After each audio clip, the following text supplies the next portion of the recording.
Olá, esse é o quarto programa da série Origens e o tema de hoje, Origens do Ser Humano. Há um texto na Bíblia, em Salmo 139, verso 14, que diz: Graças te dou, visto que por modo assombrosamente maravilhoso me formaste. Tuas obras são admiráveis e a minha alma o sabe muito bem. Imagino que Davi, o autor desse texto, não entendia muita coisa de embriologia, de DNA e de genoma humano. No entanto, ele sabia, assim, que a criação do ser humano era algo realmente assombroso, maravilhoso. Uma das grandes perguntas que se fazem para os evolucionistas é: qual a origem dos sexos? De onde surgiram os gêneros, macho e fêmea? É fácil explicar que há muitas vantagens na reprodução sexuada. O difícil é responder como ela teria surgido. Veja só, a vagina é o único órgão encontrado apenas em mamíferos, mas não em peixes, anfíbios, répteis ou pássaros. Para surgir, foi necessário o acréscimo de grande quantidade de informação genética. O sistema reprodutor feminino não se trata apenas de um tubo de carne. Ele é de uma complexidade maravilhosa, com seus músculos especializados, glândulas, terminações nervosas e a capacidade de abrigar uma nova, ou mais de uma, nova forma de vida, suprindo-lhes as necessidades por 9 meses. Pense agora no sistema reprodutor masculino. O gene Bowley, que é o responsável pela produção de espermatozoides, é tão vital que, segundo os evolucionistas, sua função se manteve inalterada ao longo da evolução. O Bowley parece ser o único exclusivamente necessário para a produção de espermatozoides. A questão é a seguinte, Para que houvesse realmente uma boa explicação para o surgimento dos gêneros dos dois sexos, teria que ter havido 2 mutações simultâneas, numa mesma época, no mesmo espaço geográfico, em 2 organismos distintos, a ponto de trazerem à existência um sistema reprodutor masculino plenamente funcional, um sistema reprodutor feminino plenamente funcional nesses 2 organismos, e eles tivessem que se encontrar e cruzar, dando origem ao novo ser vivo. Na verdade, você percebe que os milagres aqui se multiplicam muito, e a explicação não parece ser muito condizente. Outra grande pergunta: por que a mãe não rejeita o feto quando o óvulo é fecundado pelo espermatozoide? Sim, porque era de se esperar que houvesse uma rejeição. É mais ou menos como um órgão transplantado, aquele feto, 50% dele não pertence ao corpo da mãe, e ela deveria realmente expeli-lo, mas acontece algo interessante que está relatado numa revista Ciência Hoje, no artigo O Desafio da Gestação, um artigo muito interessante, escrito por 2 médicos cientistas. Eles explicam ali que quando o óvulo fecundado se aloja no útero da mulher, a placenta já é formada em volta dele como uma espécie de barreira protetora, um campo de força. De tal maneira que os anticorpos da mãe não conseguem destruir o que está ali dentro, o embrião. Mas digamos que um anticorpo da mãe pudesse, quem sabe, penetrar essa barreira placentária. Aí acontece algo ainda mais interessante, mais fantástico, O sistema de defesa do bebê, do embrião ali em formação, já está relativamente formado a ponto de enviar então um anticorpo que vai desativar aquele anticorpo da mãe, fazendo com que o bebê não seja destruído. Ele fique ali protegido. Realmente é algo impressionante. É um sistema que deveria funcionar muito bem desde o começo, ou do contrário não estaria aqui nem você aí assistindo essa série, porque a vida teria desandado lá na sua origem. Uma outra pergunta que se faz é: como explicar o fato de que apenas uma célula fecundada se multiplique tão rapidamente, dando origem quase sempre a seres perfeitos, com 2 braços, 2 pernas, 2 olhos, bilateralmente simétricos? Uma matéria publicada pela revista Veja, Genética não é Destino, descreve então essa questão, dizendo o seguinte: durante os 9 meses de gestação, o zigoto, célula única que resulta da fecundação do óvulo pelo espermatozoide, divide-se paulatinamente até se transformar nos 100 trilhões de células que formam os 220 tipos de tecido do corpo humano. O que ainda intriga os cientistas é como essa divisão se dá de modo tão organizado que o resultado é um bebê com 2 olhos, 2 ouvidos, 2 braços, 2 pernas, tudo sempre no mesmo lugar e distribuído de forma simétrica. O que impede que um zigoto produza aleatoriamente um ser com pés nos ombros e nariz no umbigo? Então os pesquisadores chegaram à conclusão de que existe um gene chamado homeobox, que é uma espécie de mestre de obras. É ele quem organiza essa divisão celular que acaba formando depois seres simétricos, bilateralmente simétricos. Segundo a matéria, Os evolucionistas entendem que esse gene não se modificou ao longo da evolução. É mais um caso como aquele que nós vimos anteriormente no que diz respeito ali ao gene Bowley dos espermatozoides. Claro que ele não pode mudar, porque se ele mudasse, a vida poderia desandar. Então, quando tem que evoluir, parece que evolui, né? Agora, quando não pode evoluir, ele se mantém inalterado. É algo realmente um tanto complicado de se entender. Pense também um pouquinho na diferença entre a pelve do homem e da mulher. A pelve feminina, como você vê na tela, tem formato mais circular do que a do homem e uma cavidade pélvica maior, o que facilita a passagem do bebê no parto. Se não houvesse essa diferenciação da pelve, lá no começo, os bebês não nasceriam. O primeiro bebê poderia morrer se tivesse a mulher uma pelve semelhante à do homem, mas não, tudo parece que foi colocado realmente na maneira certa, no local certo, para funcionar perfeitamente bem desde o começo. O que dizer então do alimento perfeito, o leite materno? Veja só, o inibidor da secreção da tripsina pancreática é encontrado em níveis altos no colostro, que é aquele primeiro leitezinho que sai quando a mulher começa a amamentar. Esse inibidor é uma molécula normalmente encontrada no pâncreas e protege o órgão de sofrer danos pelas enzimas digestivas que ele produz. A amamentação prepara o intestino do bebê para receber a comida. Além de possuir anticorpos, o colostro é rico em vitamina A, que suplementa as baixas reservas do fígado do recém-nascido. É outro sistema assim perfeitamente ajustado a ponto de fazer com que as necessidades do bebê sejam plenamente satisfeitas pelo leite que a mãe produz. Tu criaste cada parte do meu corpo. Tu me formaste na barriga da minha mãe. Tu me viste antes de eu ter nascido, diz o Salmo 139, nos versos 3 e 16.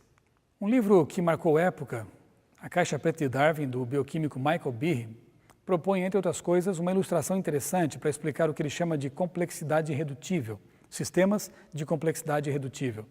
Pense na ratoeira. Para você ter uma ratoeira funcional, você precisa pelo menos dos seguintes componentes: uma mola, um martelo que vai bater no ratinho, uma trava e uma base com um material adequado. Se você retira qualquer um componente dessa ratoeira, ela não funciona. Então nós temos aqui um sistema cuja complexidade não pode ser reduzida sob pena de que ele não funcione. Um sistema de complexidade irredutível. Você sabia que no nosso corpo nós temos centenas e milhares de sistemas de complexidade irredutível? Sistemas que não funcionam se não tiverem todas as peças ali conectadas e funcionando perfeitamente bem? Observe aqui na tela agora o mapa metabólico humano. Esse mapa ultra complexo revela realmente cada reação bioquímica que ocorre em cada momento em nosso corpo, a fim de que nós possamos ter o metabolismo funcionando bem. Isso é complexidade irredutível, que tinha que funcionar muito bem desde o começo, ou do contrário, não estaríamos aqui. Pense agora numa linha de montagem automatizada. Revela muito design, não é verdade? Muita inteligência, sim, revela. Agora pense então na linha de montagem que é o ribossomo, uma organela que fabrica proteínas e enzimas para os seres vivos, e ela faz isso juntando aminoácidos, costurando os aminoácidos. É uma máquina molecular natural encontrada em todas as células vivas. Você sabia que o ribossomo produz 20 blocos de proteína por segundo? Agora pense o seguinte, a máquina molecular artificial mais avançada que os seres humanos já criaram produz 4 blocos a cada 12 horas. 20 blocos por segundo versus 4 blocos a cada 12 horas. Quem é mais eficiente? A quinesina é outra máquina molecular fascinante. É um motor proteico que literalmente caminha ao longo dos microtúbulos, que são estruturas que formam ali o esqueleto da célula. A quinesina é responsável pela estruturação e alocação de organelas membranosas, como o complexo de Golgi e o retículo endoplasmático rugoso, entre outros componentes das células. É um motorzinho que funciona perfeitamente bem, transportando essas organelas dentro da célula. Você tem trilhões de células, logo você tem muitos trilhões de micro-robôs funcionando nesse exato momento aí, dentro de você, para você existir, ser quem é, viver. Será que essas máquinas seriam fruto do acaso ou resultado de um design tremendamente inteligente? Pense um pouquinho agora numa hidrelétrica como a Itaipu. Realmente, as hidrelétricas são uma conquista de muita inteligência e um investimento muito alto em dinheiro. Veja aqui as tubulações ali gigantescas dessa hidrelétrica Itaipu. Veja ali o reator, não é? Algo realmente muito grande. E a central de operações com computadores de última geração que fazem com que essa usina funcione. Agora veja só, a usina hidrelétrica trata-se de um equipamento de conversão de energia cinética da água para uma forma de energia que é melhor para ser aproveitada pelo ser humano, energia elétrica. É basicamente isso que ela faz. Vamos agora analisar uma hidrelétrica, entre aspas, microscópica, nanotecnologia de ponta, a mitocôndria. A mitocôndria converte energia estocada na forma de açúcar e gordura em moléculas de adenosina trifosfato, que são mais bem aproveitadas pelo ser humano. Elas fazem basicamente o que as hidrelétricas fazem, só que para nós, dentro do nosso corpo. Comparando, a gigante Itaipu possui apenas 20 turbinas. Cada mitocôndria possui milhares de turbinas e cada célula, já vimos, possui milhares de mitocôndrias. Quantas micro-Itaipus você tem dentro de você para fazer com que você funcione? Trilhões, muitos trilhões de mini Itaipus dentro de você. Agora pense no seguinte, as melhores unidades conversoras de energia projetadas pelo ser humano perdem alguma energia dissipada em forma de calor. A conversão energética realizada pela célula tem um rendimento de 50%. Você pode pensar, mas então é baixo. Os outros 50% se perdem como calor? Nada se perde ali. Na verdade, os 50% que se perderiam, digamos assim, em forma de calor, são necessários para manter a nossa temperatura em 37 graus, temperatura ideal para que se processem ali as reações bioquímicas do nosso metabolismo. Se fosse mais baixa a temperatura, as reações químicas não aconteceriam. Se a temperatura do corpo fosse mais alta, as proteínas poderiam ser degradadas. Então, note, rendimento perfeito. E para a gente finalizar, vamos falar um pouquinho sobre o 1,5 kg de matéria mais complexa do universo, o cérebro humano. Um livro publicado pela Folha de São Paulo, Como o Cérebro Funciona, diz o seguinte sobre esse órgão tão complexo. O cérebro é o objeto mais complexo que o homem conhece. Dentro dessa massa aparentemente grosseira e disforme, há o maior projeto de design já visto. Tem aproximadamente 100 bilhões de neurônios, células nervosas cerebrais. Cada um desses neurônios pode fazer entre 1.000 e várias centenas de milhares de sinapses. Note que nesse texto o autor, um livro secular, da Folha de São Paulo, ele escreve que é o maior projeto de design já visto. Se há um projeto, isso pressupõe um projetista. Se há um design, isso pressupõe um designer. Ele menciona ainda que o cérebro é capaz de produzir cerca de 1.000 trilhões de conexões. Se a substância branca de um único cérebro humano fosse desenrolada, formaria um cordão longo o suficiente para dar 2 voltas ao redor da Terra. Então, imagine só, tudo isso, os neurônios e as suas conexões, as células de apoio, o cabeamento, fica emaranhado dentro de seu crânio. Como dizia Carl Sagan, um cientista ateu, o cérebro é algo muito grande num espaço muito pequeno. Realmente é algo fantástico de se imaginar. Na revista Veja, do dia 28 de 2 de 2008, há uma matéria também sobre o cérebro que diz o seguinte: com a tecnologia hoje disponível, seria necessário um supercomputador que ocuparia uma área aproximada de 4 maracanãs para reproduzir de forma digital a capacidade de processamento dos 100 bilhões de neurônios do cérebro humano.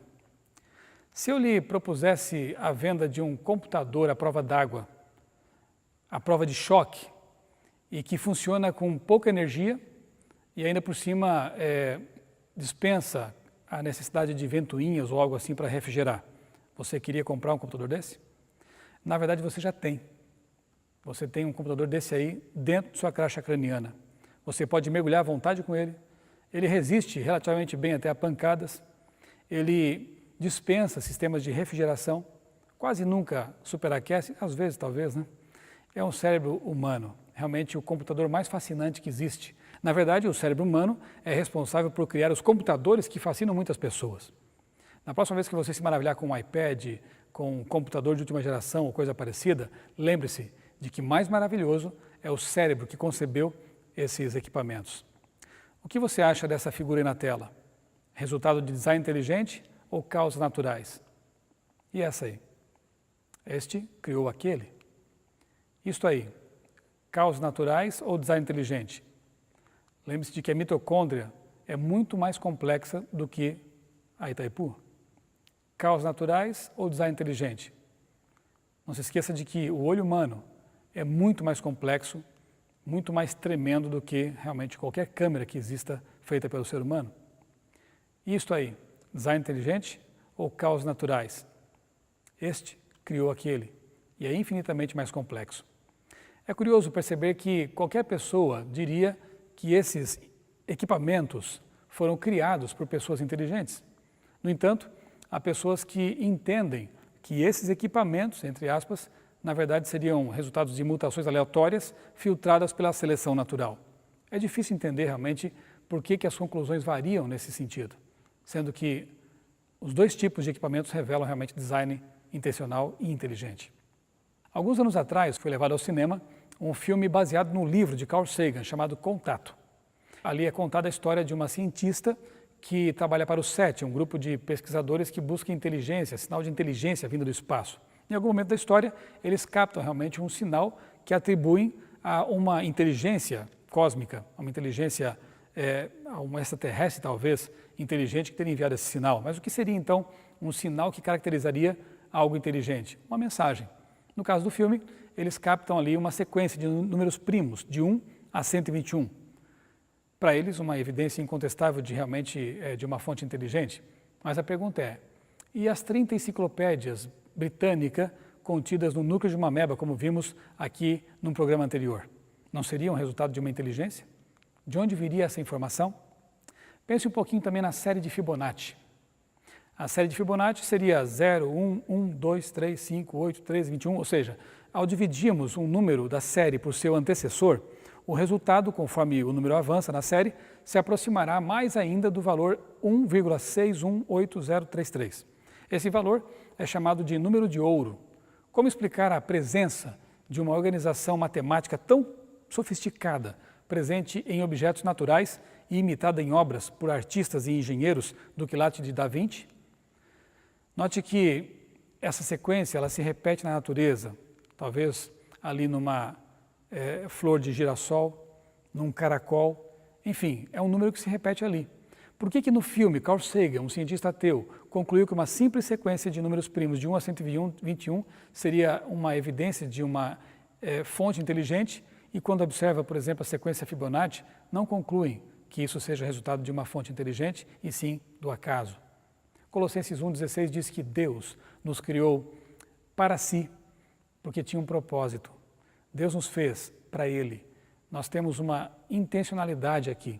E é muito bom saber que nós viemos das mãos de um Criador e voltaremos realmente para Ele num mundo que será recriado por Ele. Deus deixou evidências muito claras de Sua presença e de que Ele é o Criador. Basta abrirmos bem os olhos para perceber que elas estão ali. Um abraço e até o próximo programa Origens.